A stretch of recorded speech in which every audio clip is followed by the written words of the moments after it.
나는 내 영광을 다른 자에게, 내 찬송을 우상에게 주지 아니하리라. 아멘. 오직 하나님께 영광이. 박홍렬 목사님 나오셔서 말씀 전해 주시겠습니다.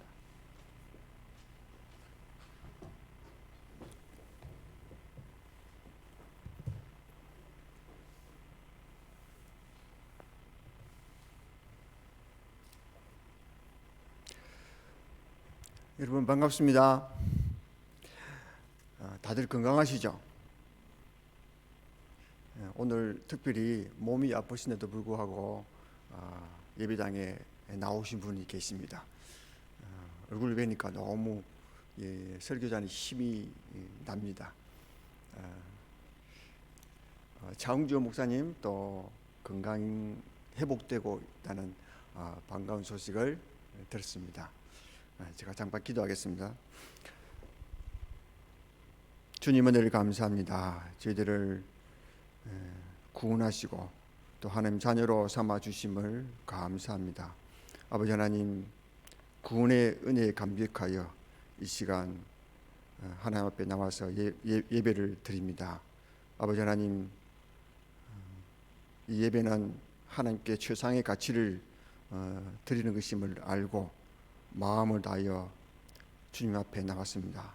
아버지 하나님, 우리의 예배를 받아주시고 이 시간 하나님만 온전히 영광을 받으시는 귀한 시간 되게 도와주시옵소서. 예수님의 이름으로 기도드립니다. 아멘. 여러분 혹시 5가지 솔라를 들어보셨습니까? 우리 청년들은 작년에 수련회 특강 시간에 잠깐 제가 언급을 했는데 혹시 기억나십니까? 공부하는 열심으로 공부하는 노력으로 제가 교리를 공부하라고 잠깐 언급을 했습니다. 5가지 솔라는 솔라 그러니까 우리 어르신들 좀 생소하실 텐데 5가지 솔라는 종교 개혁자들이 외친 5가지 추구입니다. 라틴어로 오직이라는 의미를 가진 솔라를 내세워서 5가지 사항을 강조하고 있습니다. 솔라 스크립투라, 오직 성경으로; 솔루스 크리스투스, 오직 그리스도; 솔라 그라티아, 오직 은혜로; 솔라 피데, 오직 믿음으로; 솔리 데오 글로리아, 오직 하나님께 영광을. 그리스도인이라면 이 5가지 정도는 알고 있어야 됩니다. 꼭 외우세요.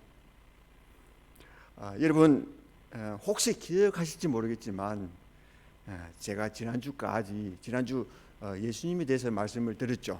지난주까지 이 5가지를 10년에 걸쳐서 4가지를 10년에 걸쳐서 나눴습니다. 혹시 그 4가지를 기억하시고 계시는 분이 있을지도 모르겠습니다. 오늘은 마지막 5번째인 이 솔리데오 글로리아에 대해서 함께 생각해 보기를 원합니다. 솔리데오 글로리아는 이 4가지 중에 가장 중요한 내용입니다. 그만큼 어렵기도 합니다. 제가 하나님의 영광에 대해서 나누다가 어줍지 않게 나누다가 혹시 하나님의 영광을 가리는 것이 아닌지 모르겠습니다. 사람들은 솔리데오 글로리아를 흔히 오직 하나님께 영광을 이렇게 이해합니다. 사실 엄밀히 말하면 라틴어 글로리아는 목적어가 아니고 주어이기 때문에 오직 하나님께 영광이 이렇게 해야 맞습니다. 오직 하나님께 영광을 이렇게 번역하면 그 주체는 우리 자신이 되지만 오직 하나님께 영광이라고 번역하면 그 주체는 하나님이 됩니다. 전자로 이해하면 하나님의 영광은 신자 개개인의 자세와 행동에 달려 있지만 후자로 번역하면 그것은 하나님 자신에게 달려 있는 것이 됩니다. 어렵죠? 이해가 되십니까? 신자의 삶이 하나님께 영광을 돌리는 것이어야 한다는 점에서는 다르지 않지만 그 주체가 누구인가 하는 문제는 아주 중요합니다. 하나님께 영광을 돌린다는 말을 들을 때 여러분 무엇이 가장 먼저 떠오르세요? 축구 선수 박주영 선수가 골을 넣고 달려가서 무릎을 꿇고 기도하는 모습이 먼저 떠오르시는 분도 계실 것입니다. 또한 해마다 연말에 시상대에서 트로피를 받고 눈물을 흘리며 이 모든 영광을 하나님께 돌립니다 라고 말하는 연예인들이 생각나는 분도 있을 것입니다. 그런데 사실 많은 사람 앞에서 하나님 이야기를 하는 게 쉽지 않습니다. 아무나 할 수 없는 정말 대단한 용기가 필요한 일입니다. 그런 점에서 저는 그런 분들을 굉장히 대단한 사람이라고 생각을 합니다. 그렇지만 정말 안타까운 것은 솔리 데오 글로리아에 대해 큰 오해를 하고 있다는 사실입니다. 하나님께 영광을 돌리기 위해서는 신자 개개인이 사회적으로 성공해야 하고 또 성공이야말로 이 세상을 사는 그리스도인들이 하나님께 영광을 돌릴 수 있는 가장 최선의 길이라고 생각하는 것입니다. 성공하는 것이 곧 하나님께 영광을 돌리는 것이라고 우리는 너무 쉽게 착각합니다. 여러분, 정말 하나님께서 우리가 성공할 때 최고의 영광을 받으실까요? 교회도 세상에서 성공 신화를 보여줘야 한다는 것을 배우고 가르칩니다. 그래서 사람들을 많이 모아서 큰 예배당을 지으면 그것이 하나님께 영광을 돌리는 것이라 생각하여 사람을 모으는 일에 서로 치열하게 경쟁하며 크고 어리어리한 건물을 세우는 일에만 몰두하고 있습니다. 사람이 많이 사는 도시뿐만 아니라 사람이 없는 시골도 마찬가지입니다. 제 고향은 부산에서 거가대 교회를 지나면 나오는 거제도 첫 번째 동네입니다. 100가구도 채 안 되는 작은 시골 마을인데요. 언덕에 큰 예배당이 우뚝 서 있습니다. 어떤 사람들은 그 예배당을 보면서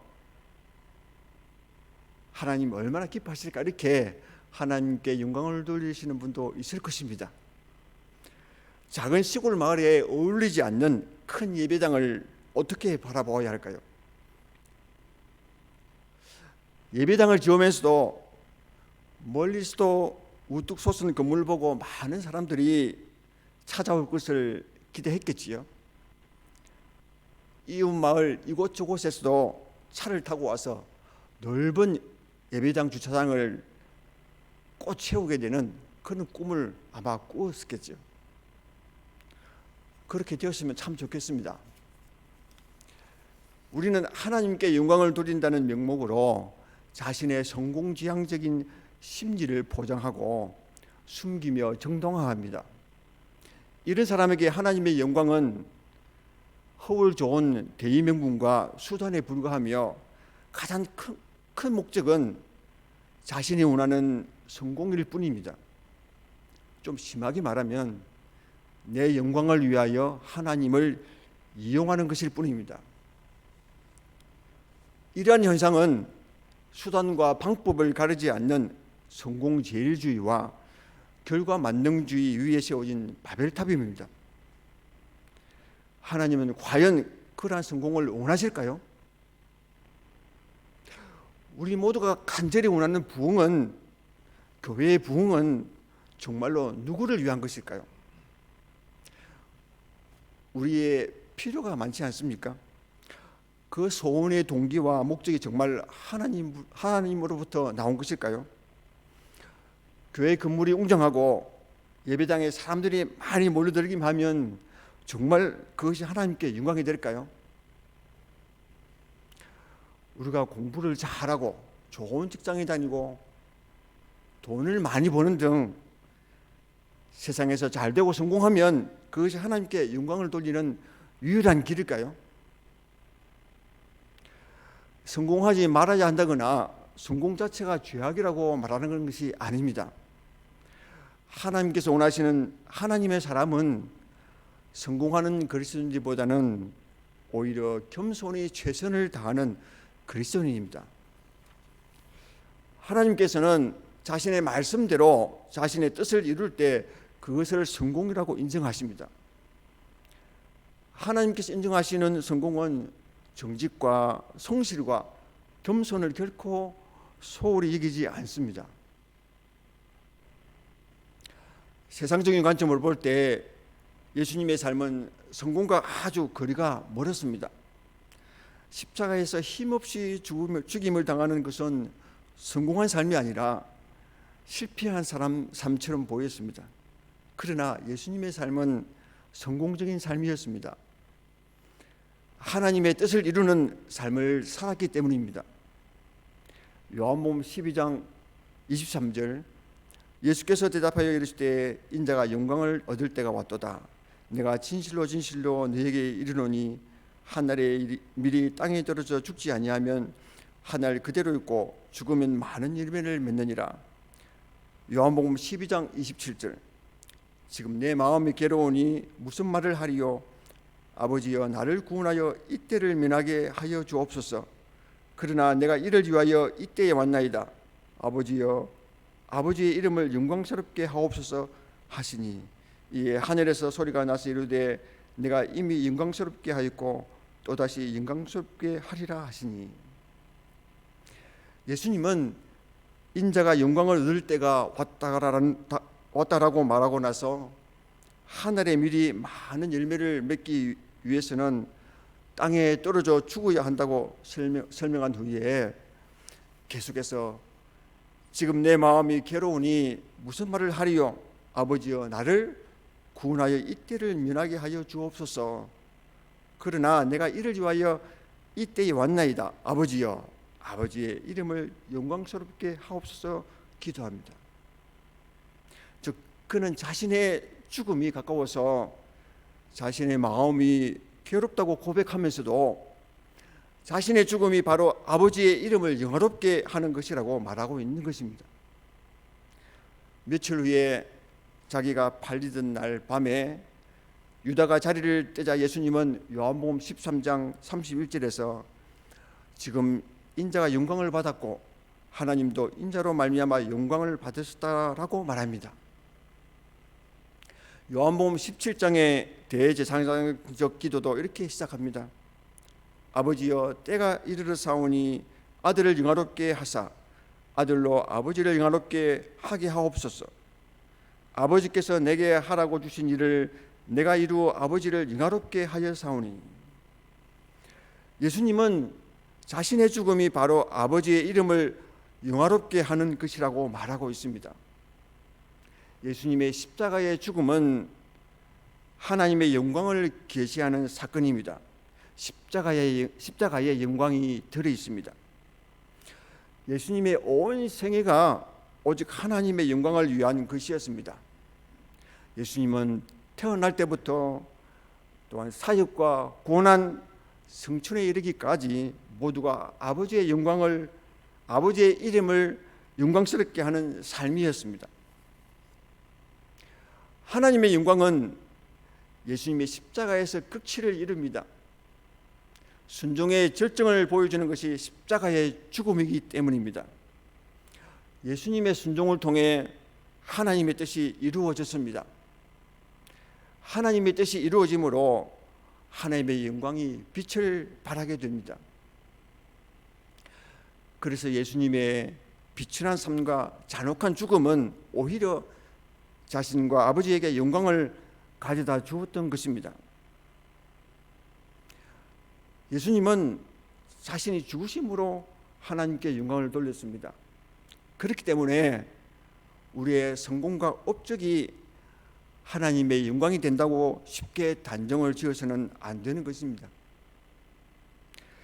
영광은 하나님의 하나님 되심, 주 하나님, 전능하신 그 하나님의 모든 탁월하심과 모든 완전하심과 모든 속성들을 함축하는 표현입니다.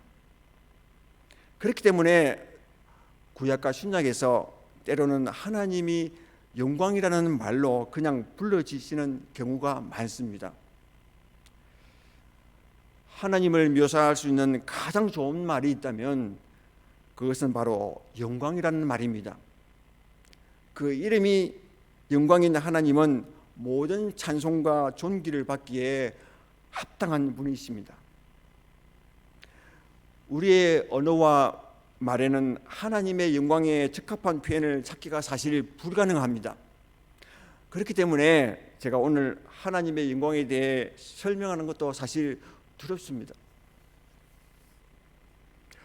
우리는 영광을 우리가 무엇을 할까가 전제가 되지만 성경은 하나님이 자기 자신을 위해 또는 자신의 영광을 위해 모든 일을 한다라고 말합니다. 하나님의 영광은 우리 손에 달리는 것도 우리의 행동에 의해 좌우되는 것도 아닙니다. 하나님께서는 자신이 받아야 할 영광을 스스로 받으시는 분이십니다. 그가 행하신 모든 일은 전부 다 하나님 자신의 영광을 드러냅니다.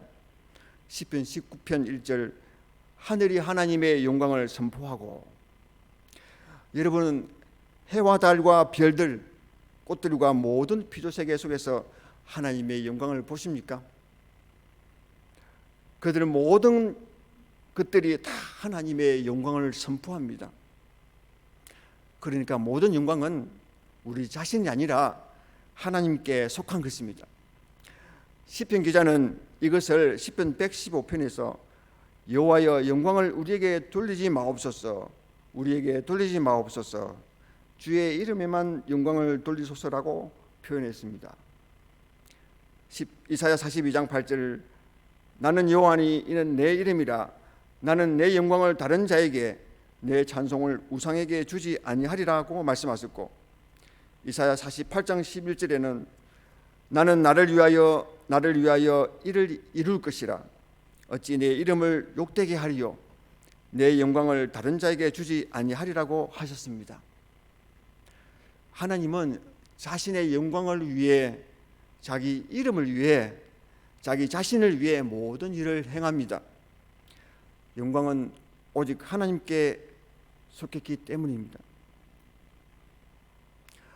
솔리 데오 글로리아, 영광은 오직 하나님께 속하지만, 그리고 자신의 영광을 스스로 받으시지만 우리를 통해 받으시기를 기뻐하십니다. 우리 인간은 단지 하나님의 영광을 위한 통로이며 수단에 불과합니다. 다시 말해서 하나님이 자신을 영화롭게 하는 중요한 방식들 중 하나는 자기 백성인 우리를 부르시고 또한 능력을 주어서 우리의 거룩한 행실을 통해 하나님을 영화롭게 하도록 만든 것입니다. 신자들이 그리스도 안에서 영광을 받는 것은 곧 하나님의 영광을 받는 것입니다. 우리로 하여금 하나님이 영광을 받으시는 방식에는 세 가지가 있습니다. 첫 번째가 믿음입니다. 우리는 우리의 믿음으로 하나님을 영화롭게 할 수 있습니다. 믿음이 무엇입니까? 고린도후서 1장 20절 하나님의 약속은 얼마든지 그리스도 안에서 예가 되니 그런즉 그로 말미암아 우리가 아멘하여 하나님께 영광을 돌리게 되느니라. 하나님이 약속들과 그 약속들인 예인 그리스도에 대해 들을 때 우리가 들을 수 있는 가장 기본적이고 근본적인 대답은 아멘이라고 말하는 것입니다. 믿음은 그리스도 안에서 하나님의 약속들에 동의하고 그것들을 받아들인다는 것입니다. 그런 경우에 우리가 아멘이라고 말하는 것은 바로 하나님께 영광을 돌리는 것을 의미합니다. 우리는 하나님의 약속들을 믿음으로써 하나님을 영화롭게 할 수 있습니다. 로마서 4장 19절에 그가 백세나 되어 자기 몸이 죽은 것 같고 사라의 태가 죽은 것 같음을 알고도 믿음이 약하여지지 아니하고 믿음이 없어 하나님의 약속을 의심하지 않고 믿음으로 견고하여져서 하나님께 영광을 돌리며 약속하신 그것을 또한 능히 이루실 줄을 우리가 확신하였으니, 하나님께 영광을 돌리는 것은 하나님을 하나님으로 여기고 그의 능력과 신실하심을 의지하는 믿음인 것입니다. 우리에게 믿음을 주시는 분도 또한 하나님이십니다. 백세에 아들을 주시겠다는 말에 아브라함과 사라가 어떻게 했습니까? 웃었습니다. 그래서 아들 이름이 웃음이라는 뜻인 이삭입니다. 이삭을 볼 때마다 너희 믿음이 그랬다는 것을 생각하라는 뜻이죠. 그런 아브라함을 믿음이 있는 자로 여겨주시는 것입니다. 하나님이 믿음을 주시고 하나님이 영광을 받으시는 것입니다. 그리스도인이 하나님을 영화롭게 하는 두 번째 방식은 예배입니다. 예배는 모든 영광을 오직 하나님께 돌리는 것입니다. 예배는 헬라어로 프로스큐네오, 영어로는 워십이라 그러죠. 존경을 나타내다 혹은 최상의 가치를 돌리다라는 뜻입니다. 따라서 예배는 우리가 하나님께 존경을 나타내는 경건과 의식을 뜻하며 최상의 가치를 하나님께 돌리다라는 것을 의미합니다. 예배는 모든 일을 제쳐두고 우리의 마음과 생각을 다 들여서 온전히 주님만 바라보는 구별된 활동입니다. 예배가 왜 중요합니까? 그 이름에 합당한 최고의 존경과 경의를 표하는 예배는 하나님께 가장 크게 영광을 돌릴 수 있는 행위이기 때문입니다. 시편 86편 12절, 주 나의 하나님이여 내가 전심으로 주를 찬송하고 영원토록 주의 이름에 영광을 돌리오리니. 역대상 16장 28절, 여러 나라의 종족들아 영광과 권능을 여호와께 돌릴지어다. 여호와께 돌릴지어다. 여호와의 이름에 합당한 영광을 그에게 돌릴지어다. 제물을 들고 그 앞에 들어갈지어다. 아름답고 거룩한 것으로 여호와께 경배할지어다. 그래서 우리는 예배를 소홀히 여기지 말아야 합니다. 예배보다 다른 일이 우선순위가 되어서는 안 되는 것입니다. 우리가 이 땅에서 드리는 예배는 천사들과 성도들이 하늘에서 하나님께 드리는 저 영광에 참여하는 것이다. 그것을 이 땅에서 미리 맛보는 것이기 때문입니다. 세 번째, 우리가 행하는 모든 일을 통해 하나님이 영광을 받으십니다. 고린도전서 10장 31절, 그런즉 내가 먹든지 마시든지 무엇을 하든지 다 하나님의 영광을 위하여 하라. 먹고 마시는 것조차도 하나님의 영광을 위해 해야 한다면 다른 모든 것들에 대해서는 두말할 필요가 없다고 말씀하시는 것입니다. 베드로전서 4장 10절, 각각 은사를 받은 대로 하나님의 여러 가지 은혜를 받은 선한 청지기 같이 서로 봉사하라. 만일 누가 말하려면 하나님의 말씀을 하는 것 같이 하고 누가 봉사하려면 하나님이 공급하시는 힘으로 하는 것 같이 하라. 이는 범사의 예수 그리스도로 말미암아 하나님이 영광을 받으시게 하려 함이니 그에게 영광과 권능이 세세에 무궁하도록 있느니라. 아멘. 베드로는 하나님이 우리에게 준 은사와 모든 힘을 다른 사람들을 섬기는 데 사용하라고 권면합니다. 하나님은 다른 사람들, 특히 믿음의 형제 자매들에게 대한 우리의 온 마음을 다한 섬김을 통해 영광을 받으십니다. 제가 교회에 이렇게 나올 때마다 느끼는 것이 하나 있습니다. 예배를 위해서 준비하는 아름다운 손길이 많다는 것입니다. 주일날에 내가 좋아하는 것 왜 하고 싶지 않겠습니까? 일찍 예배 드리고 좋아하는 운동도 하고 싶고 또 자전거를 타고 빨레르모 공원이나 꽃단이나 수로도 가서 시간을 보내고 싶어 할 것입니다. 그렇지만 예배를 위해서 다른 사람들을 섬기기 위해서 이 일을 가장 귀하게 여기기 때문에 내가 하고 싶은 것들을 하지 않는 것입니다.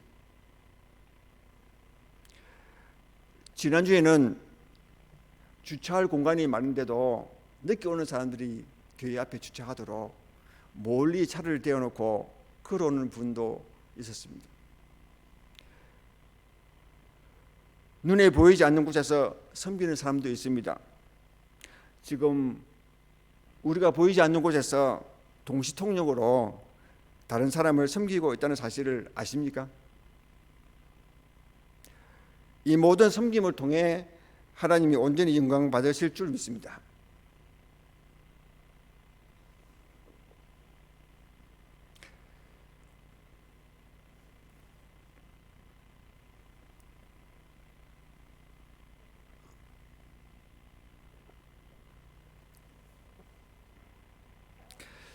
솔리데오 글로리아는 하나님과 그분이 어떻게 자신을 영화롭게 하는가에 대한 것이지만 하나님이 자신을 영화롭게 하는 한 가지 최고의 방식은 우리를 영화롭게 해서 우리로 하여금 믿음과 예배 그리고 이웃에 대한 섬김을 통해 하나님을 영화롭게 하도록 만드는 것입니다.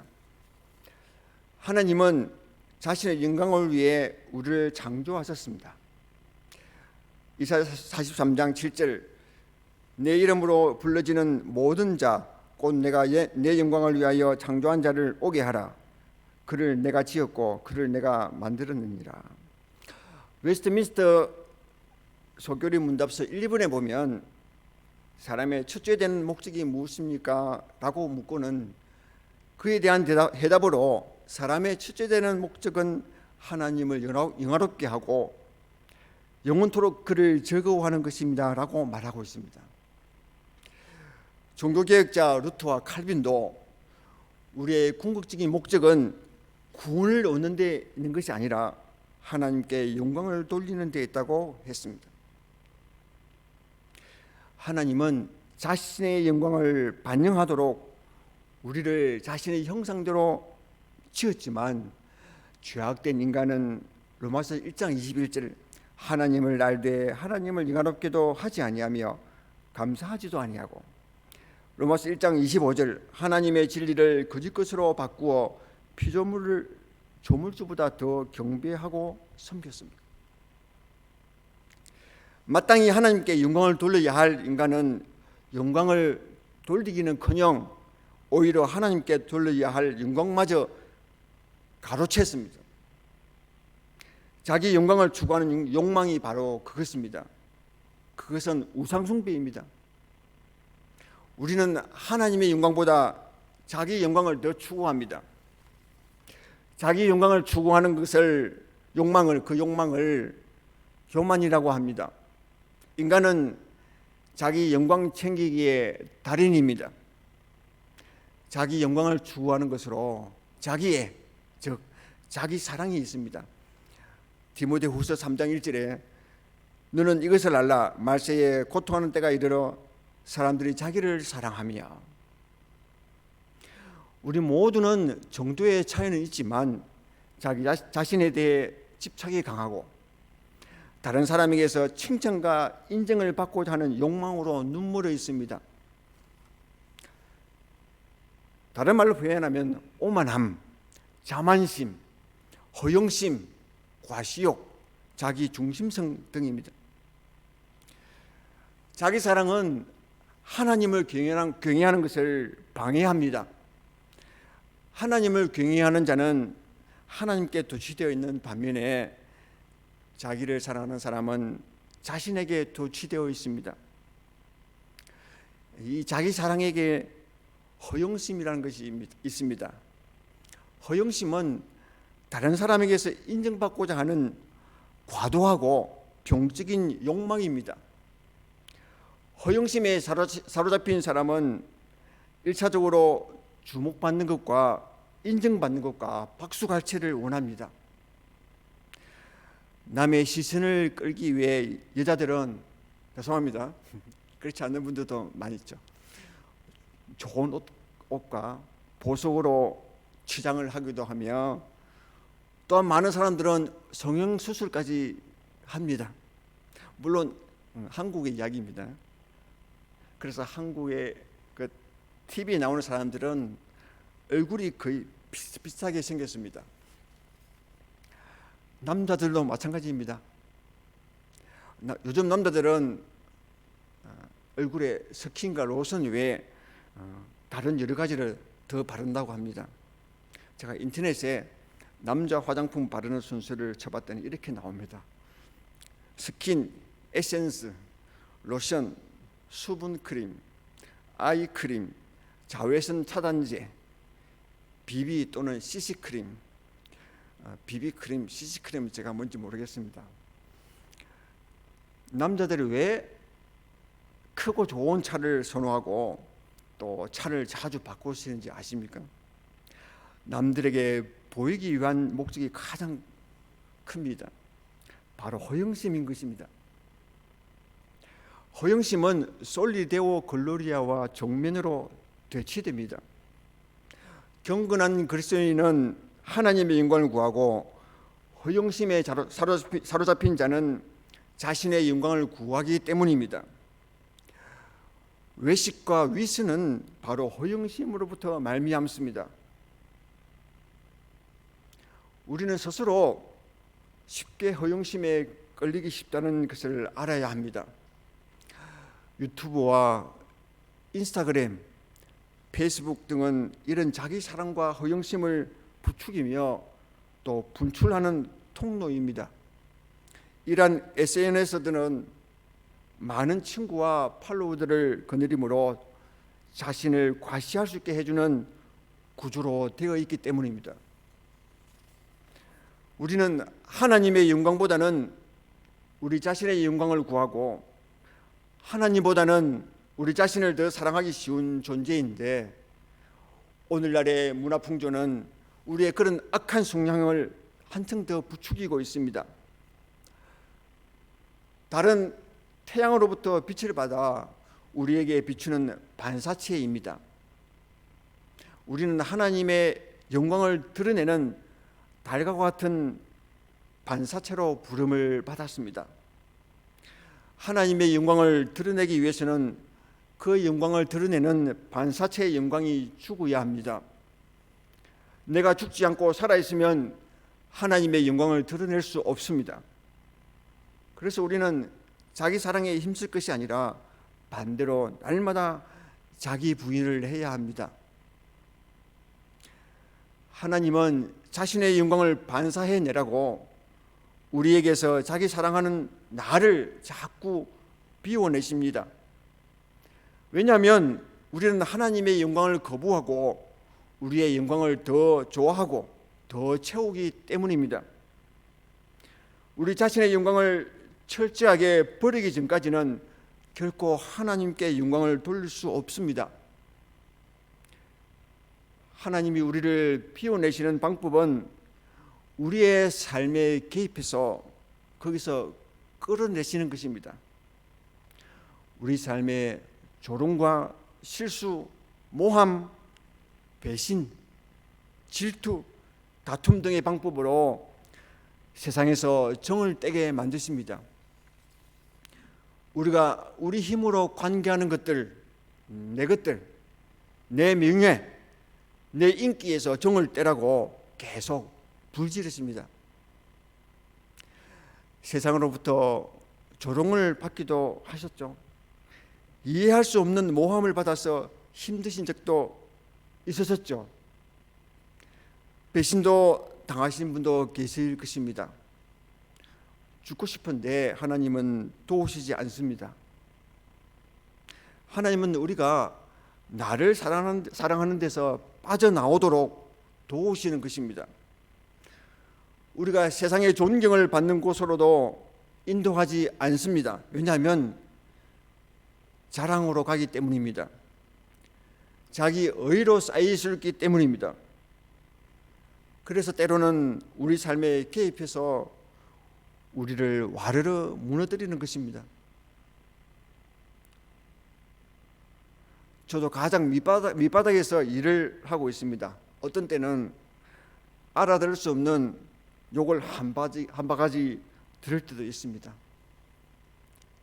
이렇게 우리를 사정없이 무너뜨리는 것은 성도는 자기 영광을 위해 사는 것이 아니라 하나님의 영광을 위해 살아가야 하기 때문입니다. 그렇기 때문에 주님은 우리에게 이렇게 말씀하시는 것입니다. 베드로전서 4장 12절, 사랑하는 자들아 너희를 연단하려고 오는 불시험을 이상한 일 당하는 것 같이 이상히 여기지 말고 오히려 너희가 그리스도의 고난에 참여하는 것으로 즐거워하라.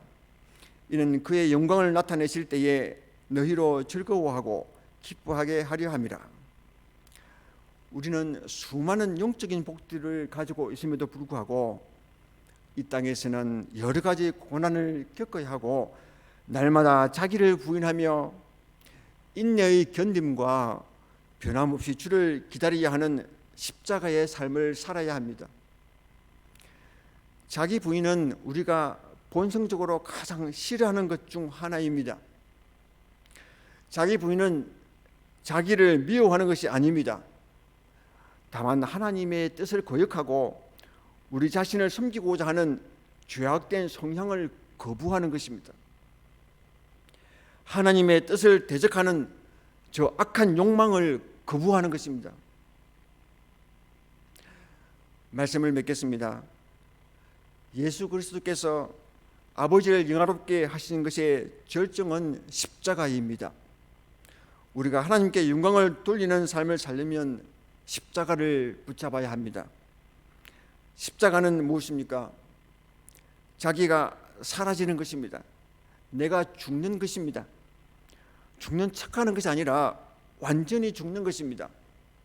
그러나 예수 그리스도의 십자가로 말미암는 구속을 통해서 하나님의 영광이 가장 크게 드러났습니다.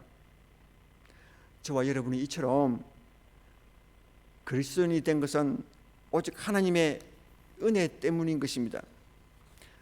그렇기 때문에 우리는 모든 영광을 하나님께 드려야 합니다. 여러분, 모든 영광을 하나님께 돌리십니까? 아니면 여러분 자신을 위해서 조금 남겨 놓습니까? 여러분이 구원받은 것을 혹 여러분 자신의 믿음이라고 생각하지는 않겠지요. 그렇다면 여러분은 하나님의 영광을 도적질하고 있는 것입니다. 모든 영광은 하나님께 속한 것입니다. 하나님은 자신의 영광을 다른 자에게 절대 나누어 갖지 않으십니다. 그것은 하나님 이름을 욕되게 하는 것이기 때문입니다. 본문 말씀을 읽고 마치겠습니다. 이사야 48장 11절, 나는 나를 위하여 이를 이룰 것이라. 어찌 내 이름을 욕되게 하리요, 내 영광을 다른 자에게 주지 아니하리라. 기도하시겠습니다. 주님의 은혜를 감사합니다. 이 시간 또한 귀한 말씀을 통해서 하나님의 영광에 대해서 생각하게 하심을 감사합니다.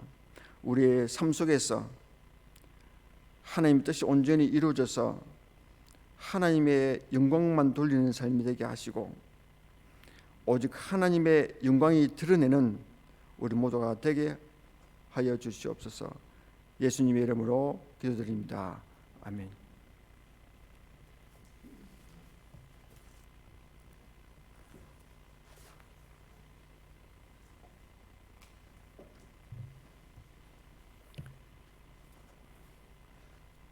감사합니다. 지금은 찬양 331장 우리 영광의 하나님께 드리겠습니다.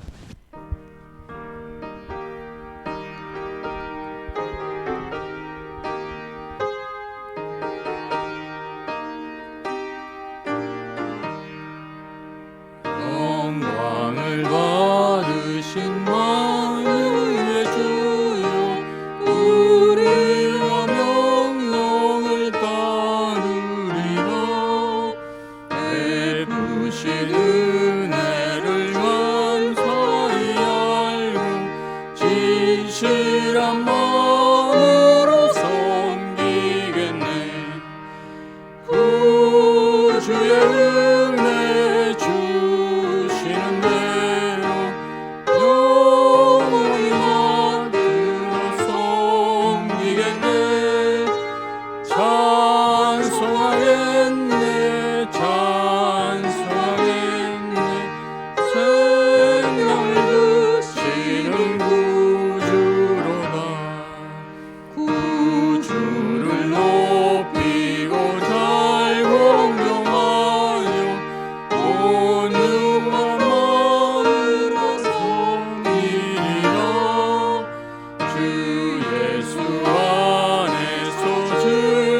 박흥현 목사님 헌금 위해서 기도드리겠습니다.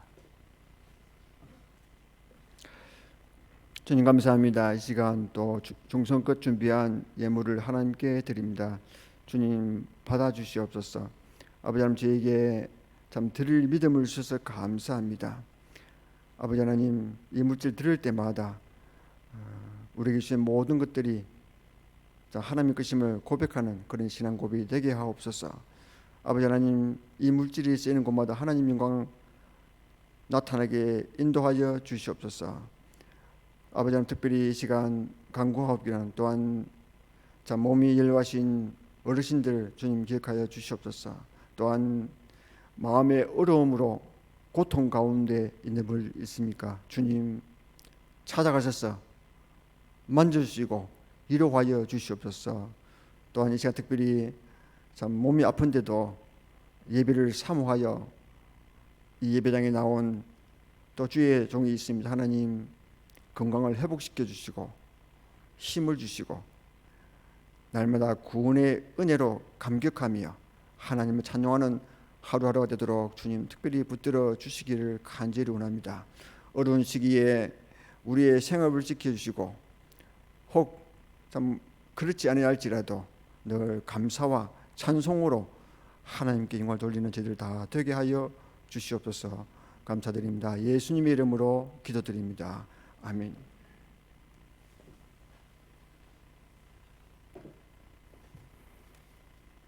교회 소식 전해드리겠습니다. 주일 예배는 11시에 실시간 비대면 예배와 교회 참석 대면 예배로 동시에 드립니다. 주보에 나와 있는 주소를 참고하셔서 하나님께 영광 드리는 예배에 참석하시기를 바랍니다. 코로나19 팬데믹 중에 있습니다. 성도님께서 건강과 가정의 안정을 위해서 주의하여 주시기를 바랍니다. 교육부서 예배가 온라인 실시간으로 드려지고 있습니다. 청년부는 어제부터 대면 예배로 드리기로 했습니다. 그래서 5시에 우리 예배 드리고 있으니 청년들을 위해서도 많은 기도 부탁드립니다. 오늘 저녁 8시에 8월 정기 당회가 있겠습니다. 주일 예배 중에 드린 헌금은 구역장이나 교구장님께 전달해 주십시오. 이번 주간 성경 읽기 묵상은 이사야 31장, 36장까지 같이 묵상하겠습니다. 하나님을 알아감으로 우리들의 한 주간이 능력과 풍성한 삶이 될 수 있도록 간절히 부탁드립니다. 오늘 오랜만에 김옥순 권사님과 고백영 장로님 나오셨습니다. 예배에 참석해 주셔서 반갑고요. 많은 분들이 같이 참석하셔서 하나님께 영광 드리는 예배가 됐으면 좋겠습니다. 창훈주 목사님 건강이 잘 회복하고 있고요. 가족도 잘 있다고 어저께 전화 통화를 했습니다. 아마 다음 주에는 저희들과 함께 예배를 드릴 수 있을 것 같습니다. 다 같이 일어나셔서 우리에게 향하신 여호와의 인자하심을 하나님께 드리고 우리 박 목사님께서 축도해 주시겠습니다.